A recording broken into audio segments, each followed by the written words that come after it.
días, ¿cómo están ustedes? Bienvenidas y bienvenidos a OnePlus TV, más imagen, más color. Ayer un subtítulo del diario El Comercio decía que el gobierno prevé iniciar esta semana los diálogos con la Asamblea, que ya anticiparon su oposición a la reforma económica, al proyecto de ley enviado a la misma. Hay quienes opinan que dentro de la Asamblea, ¿no? Que enviar este macroproyecto con reformas a 27 leyes en diferentes ámbitos, en el laboral, en el tributario, en el tema de los GATS, incluso judiciales, lo que hace es que pretende que no pase, porque la Asamblea realmente no lo deje pasar por todas las implicaciones que tiene, incluso desde el CAL de problemas de orden constitucional. ¿Para qué? Para que el gobierno pueda convocar una consulta popular. Y realmente llama la atención que no hayan habido conversaciones previas, o sea, es primera vez que se escucha que se envía una ley de esta importancia, de esta magnitud a la Asamblea Nacional y que no han habido estas conversaciones, no se ha conocido con anticipación qué es lo que opinan las diferentes bancadas. Pero en fin, son cosas de nuestra política y son cosas que ocurren aquí en el Ecuador. Hoy vamos a hablar con el licenciado Henry Llanes sobre el Estado, cómo es que en su proforma presupuestaria se evidencia nuevamente una mora con el IES en este 2021. Por otro lado, vamos a contar con Roberto Briones. Él va a hablar acerca de la importancia de la sociedad civil en el crecimiento del Ecuador, eso como siempre, como todos los días en nuestro espacio editorial. Y tenemos una propuesta de tema que me pareció que es bastante sugestiva. Es una alternativa de bienestar ante los problemas hormonales con Esther Moreira. Ella es gerente de Terra Nostra, al granel. Y bien, vamos a ver cómo las semillas pueden ayudar en estos vaivenes emocionales que muchas veces provocan el cambio hormonal. Muy bien, vamos a iniciar entonces esta mañana con el licenciado Henry Llanes. Decíamos, en este 2021 el Estado está nuevamente en mora. Este es el asunto que lleva una carta enviada por la Asociación de Afiliados, Jubilados y Pensionistas del IES, del cual Henry Llanes es vicepresidente. Además, ustedes saben, es un gran experto en temas económicos, en temas petroleros y en temas de la seguridad social. Así que comenzamos con él para que nos converse acerca de esta carta, cuáles son las deficiencias que el licenciado Llanes vio en la reforma presupuestaria de este año. Bienvenido y muchísimas gracias por acompañarnos, licenciado. Un saludo cordial, estimada Yolanda, y también para la audiencia. Muchas gracias por la invitación. Bueno, nosotros le enviamos una comunicación al señor presidente de la República y a la señora presidenta de la Asamblea Nacional, indicándole que, por ejemplo, para este año, el gobierno anterior, el gobierno de Moreno, debió incluir aproximadamente 1.800 millones de dólares por concepto del 40%. Y sucede que en la realidad lo que presupuestó era un monto de aproximadamente 1.370 millones de dólares. Entonces ahí se generó un déficit para este año cerca de 600 millones de dólares que no hizo constar en la proforma presupuestaria conforme lo dispone el artículo 371. El artículo 371 de la Constitución de la República menciona que es obligación del Ministerio de Economía y Finanzas hacer constar las obligaciones de la Seguridad Social en el presupuesto general del Estado. Pero sucede que este hecho no se ha dado conforme lo estipula la Constitución y conforme están constando las obligaciones para de pago del 40%, así como también lo que tiene que ver con los pagos de la salud. Entonces, vamos parte por parte. Esta omisión, digamos, para realizar este pago, que es una deuda de tantos años incluso, ¿qué afectación puede tener al corto y mediano plazo? Y más bien al corto, porque hay voces que se levantan a decir que por ejemplo, la jubilación, la pensión de los jubilados, no llegará a diciembre. Sí, claro, porque el asunto es dramático. El Estado siempre fue acumulando deudas, fue acumulando tras año deudas, ¿no? Y de acuerdo a un estudio muy serio, muy responsable del economista Fernando Mosquera, y que ya lo ha expuesto también en varios medios de comunicación, y él dice muy claramente, dice, mire, hay una deuda acumulada que viene desde el año 1985 sobre el déficit actuarial, y que el Estado se comprometió a cubrir ese déficit. No lo ha cumplido, se ha ido acumulando, y sucede que hasta la actualidad ese déficit está bordeando los 5.000 millones de dólares, solo por déficit actuarial. Segundo, el economista Mosquera dice que el Estado viene con una deuda acumulada, asimismo de 1985, ¿ya? De 1985, por concepto de salud, por concepto de atención médica, ¿no? De acuerdo a la Ley de Seguridad Social, ¿quiénes son las personas o los sectores que reciben atención médica y que el Estado debería cubrir su obligación? Dice los jubilados, es una, las personas jefas de hogar que no son afiliadas al Seguro Social, las personas que sufren discapacidades que no son afiliadas al Seguro Social, y las personas que sufren enfermedades catastróficas que no son afiliadas al Seguro Social. Y luego, a partir del año 2010, incluyeron la atención médica a los hijos de los afiliados hasta la edad de 18 años. Entonces, pero todo esto se ha ido.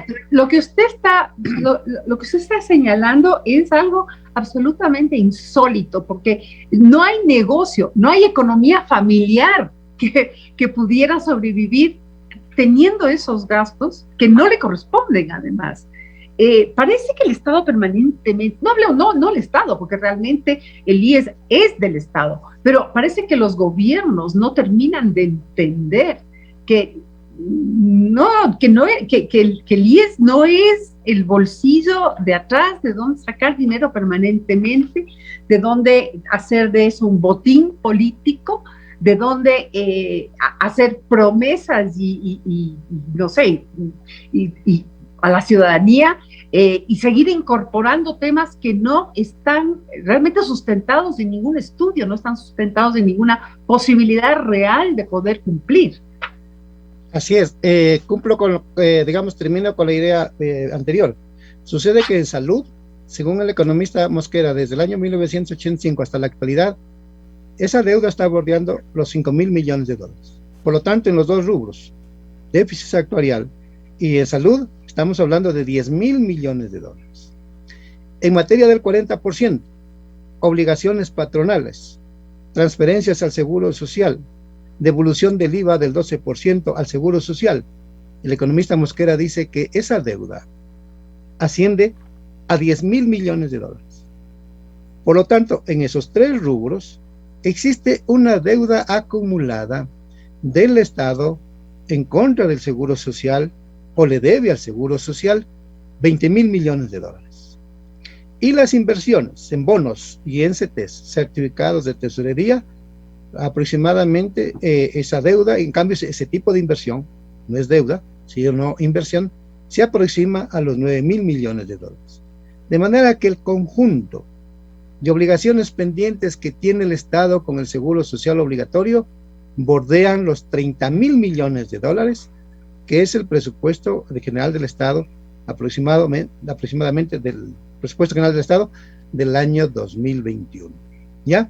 Entonces, cuando uno ve esa magnitud de esa deuda, que ha crecido, querida Yolanda, porque además el Estado, a través de los gobiernos, se acostumbró a que el manejo de una política social que es del Estado, como la salud, a que el manejo de una política pública como es de la salud, se le endose a los afiliados del Seguro Social obligatorio, que sus aportaciones conjuntamente con el empleador obedecen a un cálculo actuarial, a un estudio técnico, a una proyección matemática, y solo para atenderlo al afiliado, no a la familia del afiliado, sino para atenderlo al afiliado, la aportación mensual es del 20.6% de la remuneración.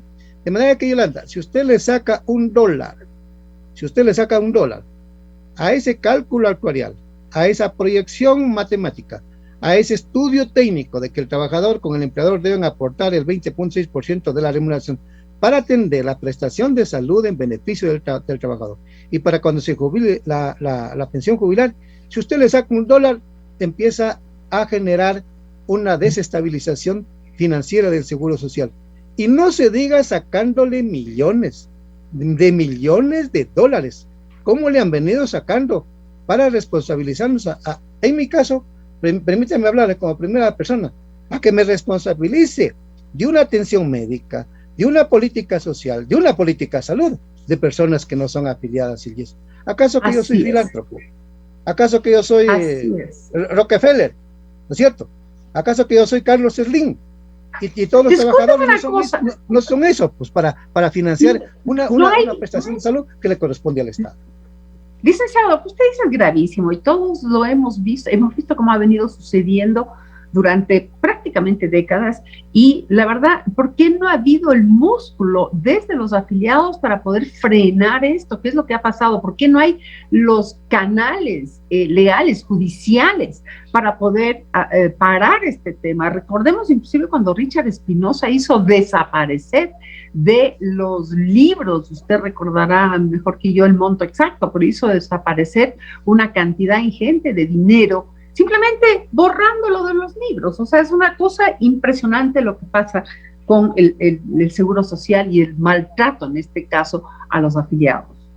La cifra que borró Richard Espinosa y que se quedó mudo, el actual representante de los asegurados en el Consejo Directivo del IES, que es el doctor Luis Clavijo Romero, y que por eso lo destituyeron de la Contraloría General del Estado, y que después demandó y se reintegró al Consejo Directivo del IES, sin que el Tribunal Contencioso Administrativo Distrital de Quito haya dispuesto en la sentencia de que lo reintegren al Consejo Directivo, porque es un cargo de libre remoción, y además él fue elegido para el periodo 2012-2016 en calidad de alterno. Como la sacaron a la ingeniera Paulina Guerrero, que fue la titular, en el año 2015 lo principalizaron al señor Luis Clavijo Romero, al doctor. Es más o menos, yo fui legislador en el año 2013-2017. Es como que a mí me hubieran sacado de la asamblea, ¿no? Y yo demando a la asamblea, le gano el juicio hoy. Ya, eso no significaría de que yo tengo que reintegrarme a la asamblea, pues, ¿no es cierto? Bueno, en el caso del señor Luis Clavijo, eso se ha dado, y además dice que le han reconocido con carácter retroactivo las remuneraciones que dejó de recibir desde el año 2018 a diciembre del año 2020 y nos representa. Entonces, frente a la pregunta, este es un ejemplo del desbarajuste de un consejo directivo del IES espurio, ilegítimo, ilegal, porque el artículo 372 de la Constitución de la República dice que los recursos del seguro universal obligatorio no son del fisco. Y claro que no son del fisco. Hay que hacer una reforma a futuro para que diga que son de los afiliados, hay que ponerlo más bien de manera directa. Y luego le dice que ninguna institución del Estado debe intervenir en el manejo de fondos y reservas, ni menoscabar el patrimonio. Si hay una disposición constitucional, norma constitucional que está por sobre cualquier otra norma, convenios internacionales, leyes y reglamentos, sin embargo, no se la respeta, es prácticamente un papel mojado esa disposición constitucional, y la Presidencia de la República, que no debe estar manejando el Seguro Social, lo sigue manejando. Entonces, ¿qué hay que hacer? Y la pregunta era importante. Aquí en el Ecuador, los afiliados y los jubilados, y sobre todo los afiliados, no han despertado durante 98 años, porque el Seguro Social tiene ya una vigencia de 98 años, en este 2023 cumple los 100 años, pero en 98 años los afiliados han permanecido dormidos. Largo sueño, ¿no? Largo sueño. Y se empiezan a despertar los trabajadores cuando ya se aproxima la jubilación. Ahí dice, yo estoy afiliado al Seguro Social y me voy a jubilar para recibir una pensión jubilar. Y entonces, pero además el trabajador, el afiliado, no le hace seguimiento a sus aportes, que son privados, que son particulares, Los aportes, los afiliados no son de las finanzas públicas, no son del Estado, por lo tanto, Claro. el seguro social no debería ser del Estado. El seguro social debería ser de los afiliados y los jubilados. Si el Estado quiere tener un seguro social, que sea un seguro social estatal, por ejemplo, para que atienda y administre las prestaciones de los seguros especiales. Ya, ¿Cuáles, por ejemplo? Sí. No, es que, como siempre, el tiempo es muy corto. Entonces, yo me quedo con este tema que usted dice de el abuso que existe de parte de los gobiernos con respecto al IES, ¿verdad? Usted está hablando de 20,000 millones, que es lo que le adeudaría realmente el gobierno. Pero esto es imposible. Sabemos que es totalmente imposible que se pueda cubrir, no se diga a mediano plazo ni corto plazo, será tal vez algún día, quizás, quién sabe. Sí. Ahora, preocupa esta alerta de que para diciembre estarían sin la posibilidad de poder pagar. O sea, estaríamos hablando de una quiebra del IES, lo cual suena casi imposible.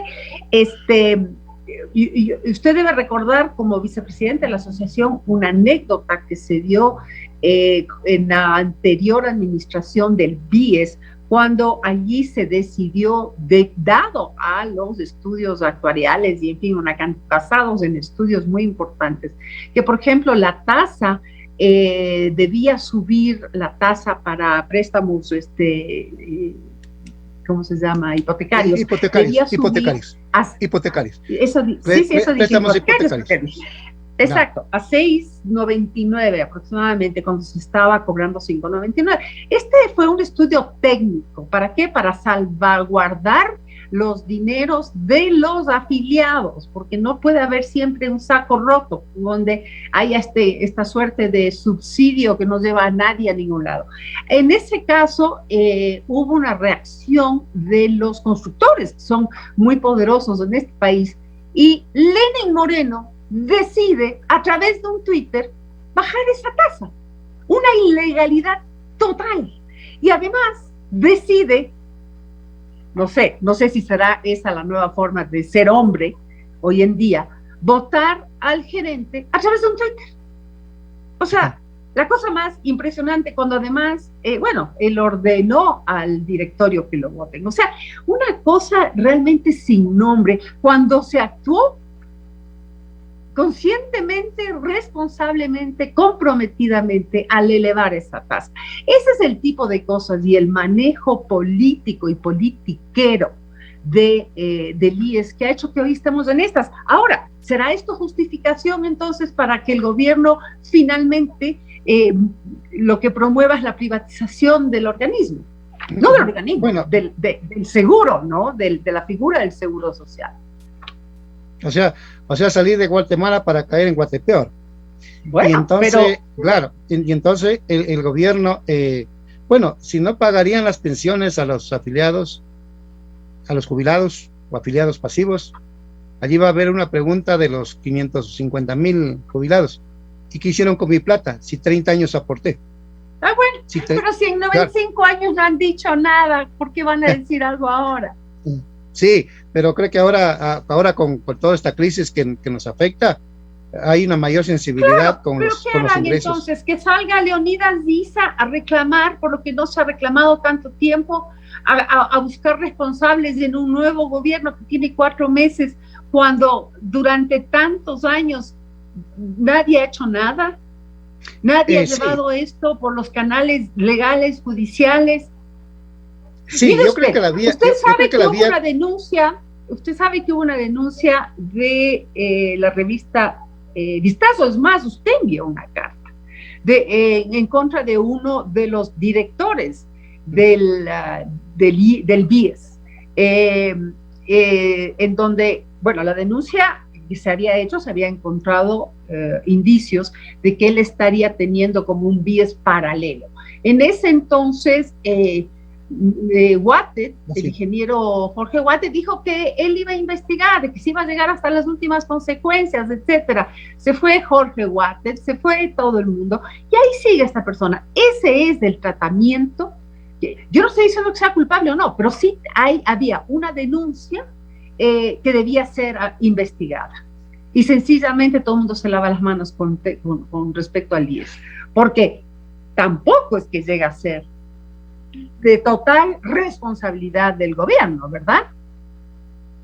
El gobierno tiene responsabilidad en su condición de moroso.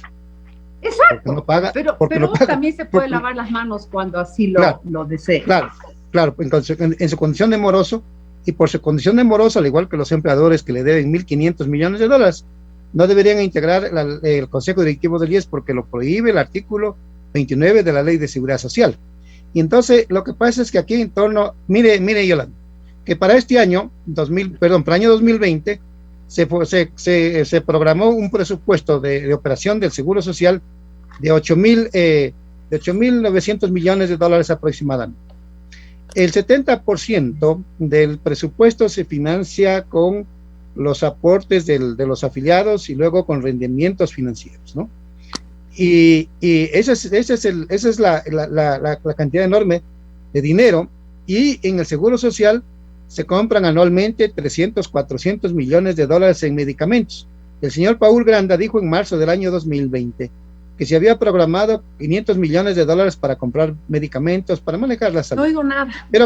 Pero que de esos 100 millones, el 20% prácticamente se daba un manejo ineficiente, decía, era dinero que se perdía. O sea, se perdían 100 millones de dólares, en donde van las coimas, donde van las comisiones y toda esa guerra de venta de los medicamentos que se caducan cuando hay ley, cuando el reglamento dice 60 días antes de que se caduquen los medicamentos, hay que devolver. Entonces, para los que venden medicamentos, cuando escuchan un presupuesto de 300 o 400 millones de dólares, hay una guerra que no tiene las características de los de Afganistán, de los señores, de los, ¿cómo se llaman? Ya me olvidé el nombre de estos señores de Afganistán. Es decir, no hay una guerra de esa magnitud, pero hay una guerra de lucha por el poder, de influencias, por el poder enorme. En el caso de los constructores, ellos no les importa el préstamo hipotecario de los trabajadores. Ahí lo que les importa es tener un manejo de una inversión donde ellos puedan vender sus departamentos, sus casas, sus terrenos. Entonces presionaron al gobierno anterior, que no quiero ponerle adjetivo por respeto a la opinión pública. Entonces, como dijo Yolanda, con un Twitter, cosa terrible, que lo removieron de cargo al señor gerente del Banco del IES, cuando el señor gerente del Banco del IES, bajo estudios económicos, bajo estudios técnicos, bajo recomendaciones de la Comisión de Inversiones y de la Comisión de Estudios Técnicos del Banco del IES, le dice, mire, no hemos hecho un ajuste de la tarifa de la tasa durante un año. Y de acuerdo a la teoría financiera, de acuerdo al manejo financiero, se tiene que hacer reajustes porque el mercado se está moviendo. Y entonces ellos recomendaban que se haga un ajuste del 1%. Es decir, el gerente anterior del Banco del IES, él no es que por sí, así es, y antes sí, él incrementó la tasa del 1%, sino que lo hizo por recomendación de 2 comisiones técnicas, ¿no? ¿Y qué sucede? Que el señor Moreno que no sabía dónde estaba sentado, no puede decir, no estaba parado porque él, por su discapacidad, él se moviliza en una silla, pero él no sabía dónde estaba sentado, y coge y se hace eco de los constructores, y ordena que se baje la tasa de interés, sí, licenciado. Lo movió al gerente. De esa manera se ha manejado efectivamente, el seguro social en este país. Esas son las consecuencias de los malos manejos y los manejos politiqueros y de presiones contra quienes quieren hacer algo bueno también en el IES. Mire usted, bueno, ya me están diciendo que el tiempo se nos ha terminado, habrá chance de seguir conversando sobre estos temas, pero sí llama la atención que algo que se rumoró, y sí, acepto que es a nivel de rumor, pero que Jorge Madera habría renunciado por presiones internas, por amenazas de las mafias internas, en fin, es algo que ojalá lo podamos preguntar a él y nos responda directamente. Gracias por acompañarnos como siempre, dejarnos saber de esto, pero usted sí deja abierta la alerta de que la situación del IES es realmente grave, prácticamente insostenible. Muchísimas gracias, muy amable. Solo tres palabras, querida Yolanda, solo tres palabras. Si no llegaran a pagar pensiones en este país, se produciría una catástrofe social, sería una estafa que le causa al afiliado que aportó 30, 35 años o 40 años. Y nosotros en la carta que le enviamos al presidente de la República, le estamos formulando las fuentes de financiamiento para que pague la obligación. ¿A través de qué? De las regalías petroleras, ¿no? A través de un cronograma de pagos. Eso lo vamos a hacer constar en un proyecto de ley que lo estaremos enviando a fines de octubre al gobierno nacional y a la Asamblea Nacional. Eso lo podemos profundizar en una siguiente etapa. Gracias por acompañarnos. Gracias. Muchas gracias, Yolanda. Un abrazo para usted y para la audiencia.